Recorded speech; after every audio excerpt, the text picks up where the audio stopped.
Sophia Grant stepped onto the plane that morning with her usual confidence. Her crisp uniform, polished demeanor, and no-nonsense attitude had earned her a reputation among her peers as a reliable, assertive flight attendant who could handle any situation.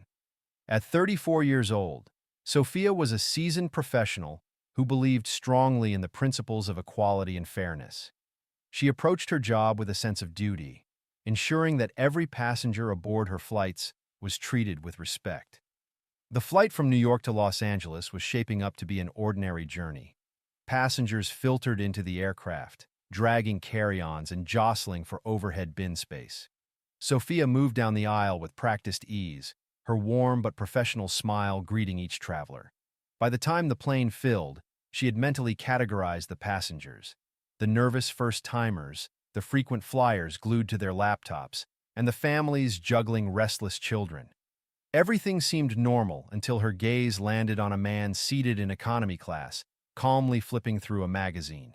He appeared unassuming, mid-40s, clean-shaven, with a relaxed demeanor. But it wasn't his behavior that caught her attention.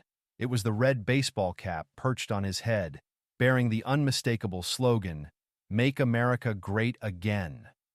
Sophia froze mid-step, her professional mask momentarily slipping.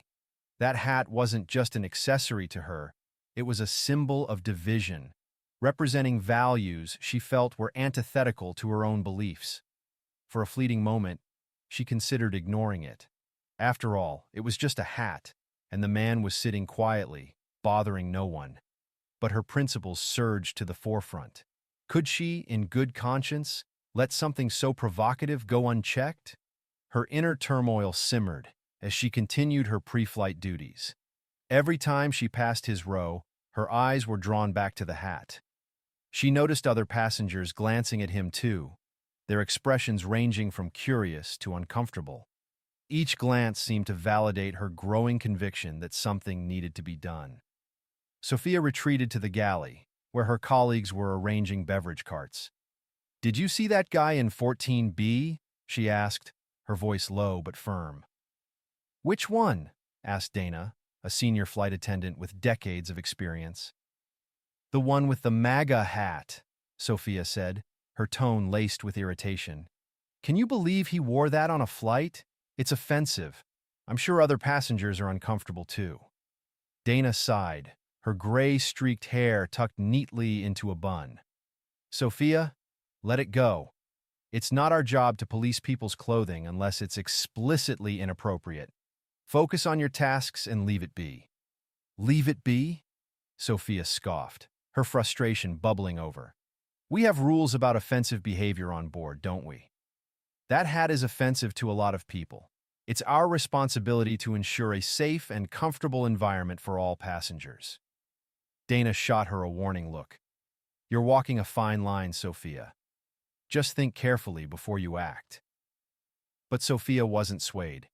To her, allowing the man to wear the hat unchecked felt like complicity. She decided to take action. Steeling herself, Sophia marched down the aisle, her heels clicking against the floor with purpose. She stopped in front of the man's row, her arms crossed and her stance firm. "Sir," she began, her tone clipped but polite, "I need to ask you to remove your hat." The man looked up from his magazine, his calm eyes meeting hers. "Why?" he asked simply. Sophia straightened her posture. "Your hat is causing discomfort to other passengers. I'm going to have to ask you to take it off." The man raised an eyebrow, his expression remaining calm. "It's just a hat," he said. "I'm not bothering anyone." Sophia's resolve hardened. "Sir, this is an airline policy matter. If you refuse to comply, I'll have to escalate the situation." For the first time, the man's calm demeanor shifted slightly. He closed his magazine and placed it neatly in the seat pocket. Then, standing up, he collected his belongings.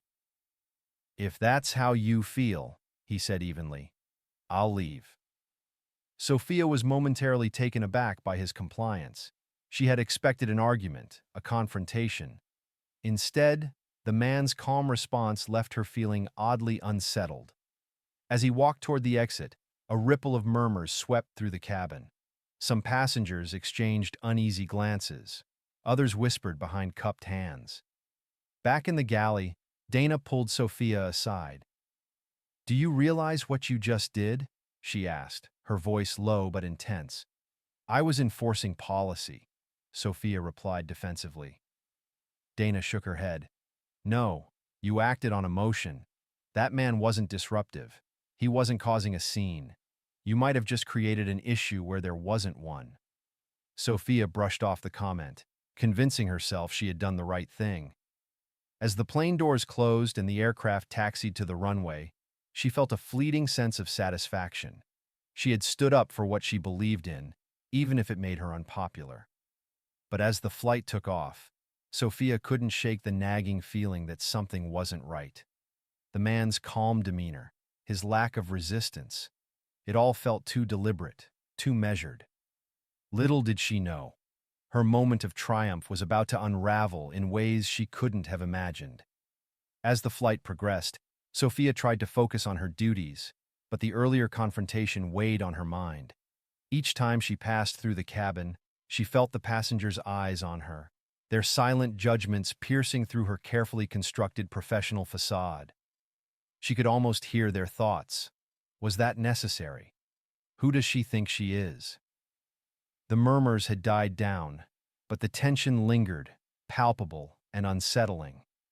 By the time the plane began its descent into Los Angeles, Sophia had convinced herself that she had acted appropriately. She reminded herself of the airline's policies, her responsibility to ensure passenger comfort, and her own principles. But the doubt gnawed at her like a persistent itch she couldn't quite scratch. As the plane landed and taxied to the gate, she braced herself for the next leg of her day. She'd file a report, head to her layover hotel, and try to put the incident behind her. After all, passengers came and went. This one would be no different. However, as soon as the passengers began disembarking, Sophia noticed something unusual. Mark Reynolds, the airline's regional manager, was standing just outside the gate, his sharp suit and stern demeanor making him impossible to miss.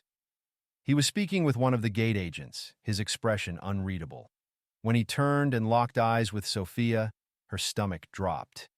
She hurried to gather her belongings, hoping to avoid whatever conversation awaited her, but Mark intercepted her before she could leave the jet bridge. "Sophia Grant," he said, his voice firm but devoid of pleasantries. "We need to talk. Now." Passengers and crew alike turned to watch as Sophia hesitated, her heart hammering in her chest. Mark's tone left no room for negotiation, and with a sinking feeling, she nodded. He led her through the bustling terminal to a private office tucked away from the main thoroughfare. The walk felt interminable, each step heavy with dread. Inside the office, the air was cold and sterile. Mark gestured for her to sit, closing the door behind them. He remained standing, his tall frame imposing as he leaned against the desk. His silence was unnerving, and Sophia felt the weight of his gaze pressing down on her. "Do you know who you removed from that flight?" he finally asked, his voice low and deliberate. Sophia frowned, confused by the question. "A disruptive passenger," she said cautiously. "He was wearing inappropriate attire that caused discomfort to others." Mark's expression didn't change. Instead, he reached for a folder on the desk and slid it toward her. "That disruptive passenger," he said, his tone sharp, "is Nathan Carter. He's not just a passenger. He's the CEO of this airline." Sophia's heart stopped. Her hands trembled as she opened the folder, revealing a printed headshot of the man she had confronted on the flight. The recognition was immediate and devastating. She closed the folder, her mind racing. I didn't know," she stammered. Mark's eyes narrowed. "That much is obvious, but ignorance doesn't excuse poor judgment. Do you understand the position you've put us in? The CEO of our airline was removed from one of our flights, humiliated in front of other passengers, all because of your personal biases." Sophia opened her mouth to protest, but Mark held up a hand to silence her. "I've already spoken to Mr. Carter. He's requested a meeting with you. He wants to hear directly from you why you made the decision to remove him." The room seemed to close in on her. A meeting with the CEO? The man she had just kicked off a flight? The enormity of the situation hit her like a freight train. "When?" she managed to ask, her voice barely above a whisper. "Now," Mark said. "He's waiting upstairs." Sophia felt a surge of panic. Her mind scrambled for an explanation, a defense, anything that might salvage the situation. But all she could do was nod and follow Mark out of the office, her steps shaky and uncertain. The elevator ride to the executive floor was silent. Sophia avoided Mark's gaze, staring at her reflection in the mirrored walls. Her polished uniform, once a symbol of her professionalism, now felt like a flimsy disguise. She had made a catastrophic mistake, and there was no escaping the consequences. When the elevator doors opened, Mark led her to a sleek conference room with floor-to-ceiling windows, offering a breathtaking view of the Los Angeles skyline. Nathan Carter stood at the far end of the room, his back to them, as he gazed out at the city. His navy suit was impeccably tailored, and his presence exuded authority. "Mr. Carter," Mark said, his tone formal, "Sophia Grant is here." Nathan turned slowly, his expression calm but unreadable. His eyes locked onto Sophia, and for a moment, neither of them spoke. Then he gestured to a chair at the table. "Please, have a seat." Sophia obeyed, her hands clasped tightly in her lap. Mark excused himself, leaving the two of them alone. The silence was deafening. Nathan sat across from her, folding his hands on the table. "I'd like to hear your side of the story," he said evenly. "Why did you remove me from the flight?" Sophia hesitated, her throat dry. She knew she had to choose her words carefully. "I believed your hat was creating a hostile environment," she began, her voice trembling. "I thought I was acting in the best interest of the passengers." Nathan studied her, his gaze unwavering. "Did anyone complain to you about my hat?" Sophia faltered. "No," she admitted. "Did I say or do anything disruptive?" he pressed. "No," she said again, her voice barely audible. Nathan leaned back in his chair, his expression unchanged. "So you acted based on your own assumptions, not on any actual complaint or behavior." Sophia nodded, shame washing over her. She had no defense, no justification. All she could do was brace herself for the fallout. Nathan let the silence linger, his piercing gaze fixed on Sophia. The weight of the moment was suffocating, and she felt her confidence eroding with every passing second. Finally, Nathan spoke, his tone calm yet firm, each word landing with precision. "Sophia, do you understand the responsibility that comes with wearing that uniform? You're not just representing yourself, you're representing this company, our values, and the way we treat our passengers, every passenger." She nodded slowly, her hands gripping the edge of the chair. "I do," she murmured, her voice trembling. "I thought I was doing the right thing at the time. I see now that I acted impulsively." Nathan's expression softened slightly, though his voice remained measured. "Impulsiveness can be costly, especially in this line of work. Do you know why I occasionally fly incognito, like I did today?" Sophia shook her head, unsure where he was leading. "It's not just a test," Nathan explained. "It's a way to understand what our passengers experience, to see how our employees handle themselves when they don't know they're being watched. Today, I learned something important about our airline, something I'm not proud of." The words cut deep, and Sophia felt a pang of regret, unlike anything she'd ever experienced. She had always prided herself on her professionalism, her ability to stay composed under pressure. And yet, in a moment of personal bias, she had jeopardized everything. "I have to ask," Nathan continued, leaning forward slightly, "what made you decide my hat was worth escalating to this level? It's a piece of fabric, Sophia, a personal expression. It wasn't disrupting the flight, nor was it a violation of any policy. So why did you feel it was your place to act? Sophia opened her mouth to respond, but the words caught in her throat. The truth was painfully simple, yet admitting it felt like an insurmountable challenge. She swallowed hard, forcing herself to meet his gaze. I let my personal feelings interfere with my judgment, she confessed, her voice barely above a whisper. I thought I was standing up for something important, but I see now that I overstepped. I misjudged the situation, and I failed to uphold the standards of this airline. Nathan nodded, his expression inscrutable. Acknowledging your mistake is a start, he said, his tone neutral. But words alone won't fix this. What do you think should happen next? Sophia hesitated. She knew what he was asking.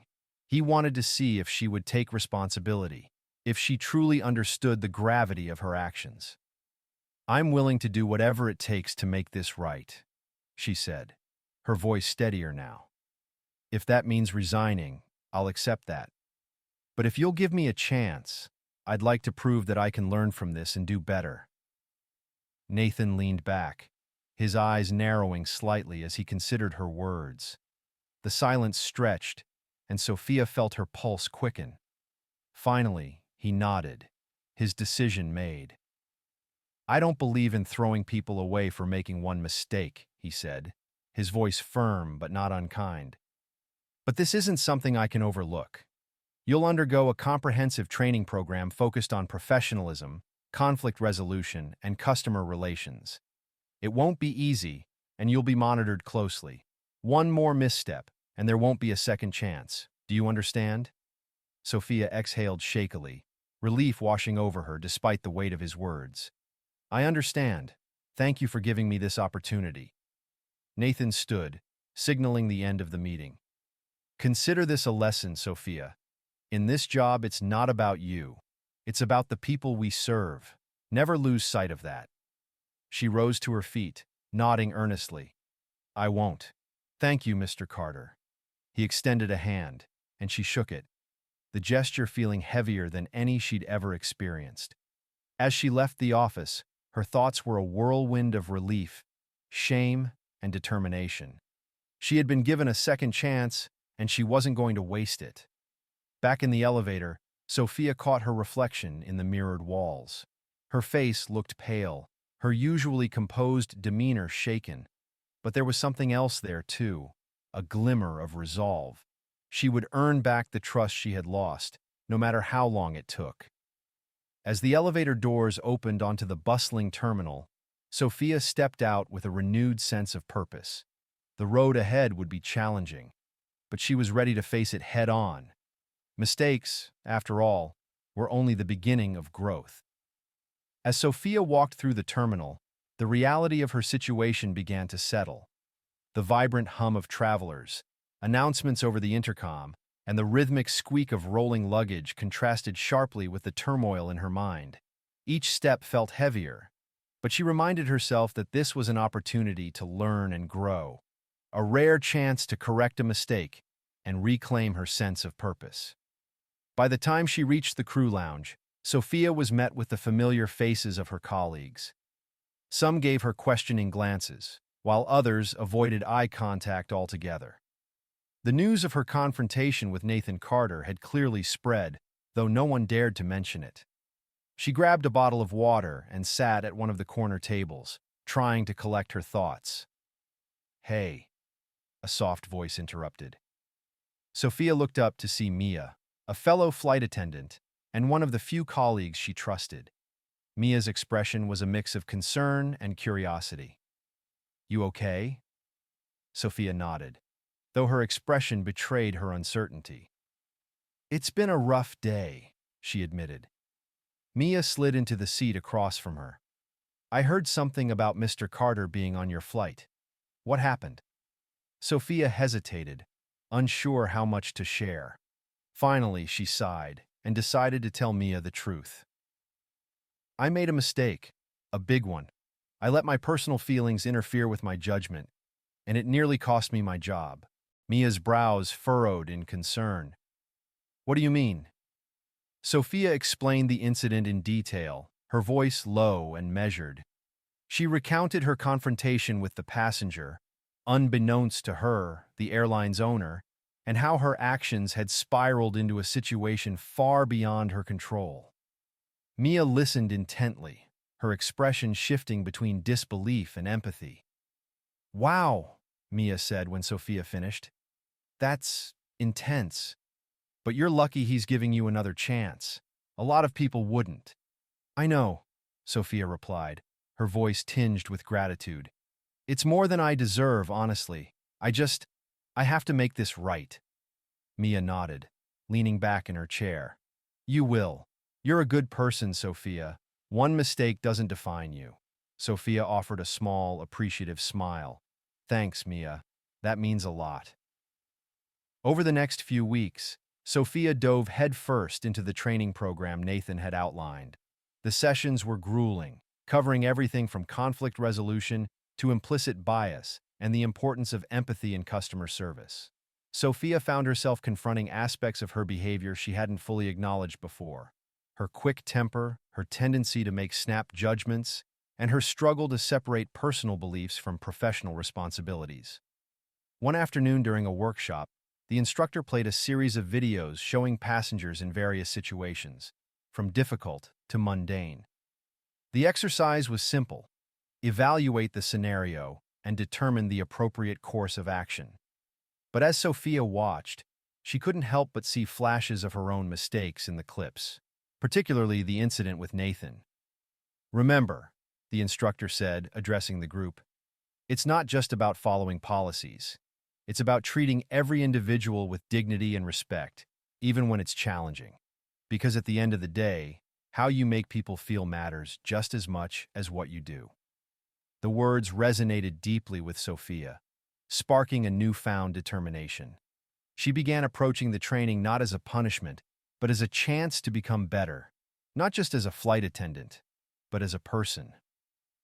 One evening, after a particularly challenging session, Sophia received an unexpected call. It was Nathan Carter. "Good evening, Sophia," he greeted, his tone calm yet direct. "I wanted to check in and see how you're progressing." Sophia was momentarily taken aback, but quickly collected herself. "Good evening, Mr. Carter. I'm learning a lot, more than I expected, honestly." "Good," Nathan said. "I wanted to let you know that I've been keeping an eye on your progress, and I'm pleased to see your commitment. But remember, this isn't just about checking boxes. It's about real change." "I understand," Sophia replied earnestly. "And I want to thank you again for giving me this chance. I won't let you down." There was a brief pause before Nathan spoke again, his tone slightly softer. "Mistakes happen, Sophia. What matters is how you handle them. Keep up the good work." As the call ended, Sophia felt a renewed sense of purpose.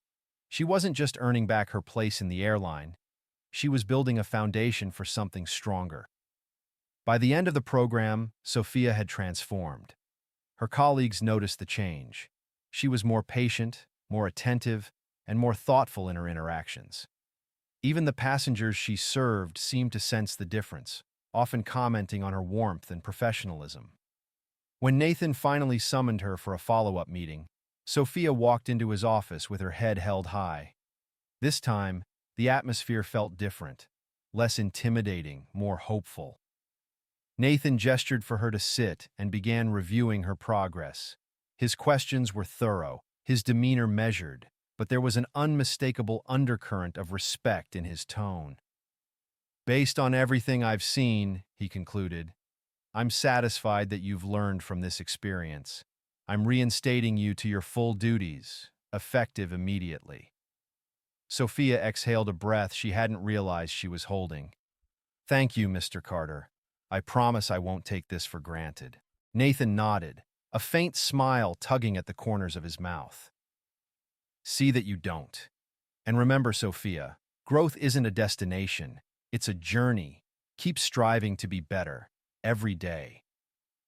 As Sophia left the office, she felt a surge of pride and relief. She had faced her mistake, taken responsibility, and emerged stronger for it. The turbulence of the past few weeks had tested her in ways she hadn't anticipated, but it had also revealed her resilience. Walking through the terminal, Sophia couldn't help but reflect on how much she had grown. The experience had been humbling, yes, but it had also been transformative. And as she prepared to board her next flight, she knew one thing for certain. She was ready to soar.